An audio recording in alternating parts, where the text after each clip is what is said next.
தேவனே நான் ஓமதண்டையில் இன்னும் நெருங்கி சேர்வதே என் ஆவல் பூமியில். மார்க்கு 3:5 வாசிக்கலாம் பார்க்கலாம்.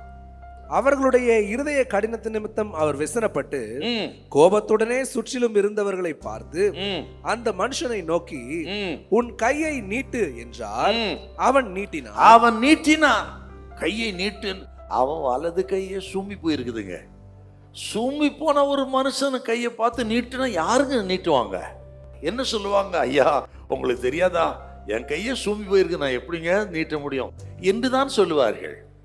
இல்லை, என் சூழ்நிலை தெரியாதா அவருக்கு, என் பலகீனவருக்கு தெரியாதா, தெரிந்தும் இப்படி கையை நீட்டுன்னு சொல்றாரு, எல்லாரும் முன்பும் என்னை வெட்கப்படுத்தவா என்று கேட்பார்கள், அல்லது தயங்குவார்கள், அவிசுவாசப்படுவார்கள்.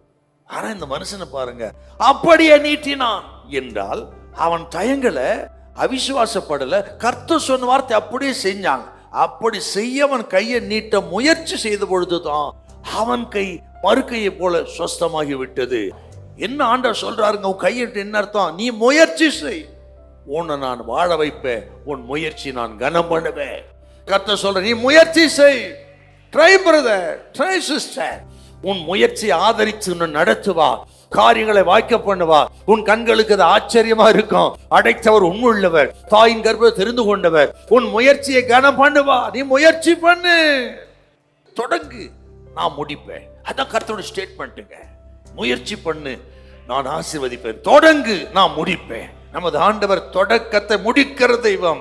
விசுவாசத்தோங்கிற முடிக்கிறமா கர்த்தர் சொல்லுகிறா, முடிந்தது என்று சிலுவையில் சொன்ன ஆண்டவர் சொல்லுகிற அறகுறையாய் அல்லங்க, செய்து முடிக்கிற ஆண்டவரோடு இருக்கிறார். செய்து முடிக்கிற கர்த்தர் தெய்வம் சொல்லுகிறார், நான் முடிப்பேன். இனி நீ அறகுறையாய் அல்ல, குறைவுள்ளவனாய் அல்ல, நிறைவுள்ளவனாய் இருப்ப. நான் முடிப்பேன். தொடங்கினதை முடிக்கிறவர் கர்த்தர். நீ தொடங்கினதை முடிப்பார், மகிமையாய் முடிப்பார்.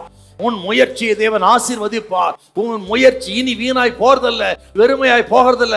உன் முயற்சி பலன் அளிக்கும். பலன் அடிக்கக்கூடிய தெய்வம் நம்மோடு கூட இருக்கிறார். நீ வெறுமையாய் போவதில்லை. மனதுருக்கத்தின் தெய்வம் நம்மத்தில வந்திருக்கிறார். இரக்கத்தின் தெய்வம் இயேசு நம்மத்தில வந்திருக்கிறார். அவர் அண்டிக் கொள்கிற யாவரும் பாக்கியவான்கள். அவர்களை கர்த்தர் கைவிடவே மாட்டா. உங்களை கர்த்தர் கைவிட மாட்டா.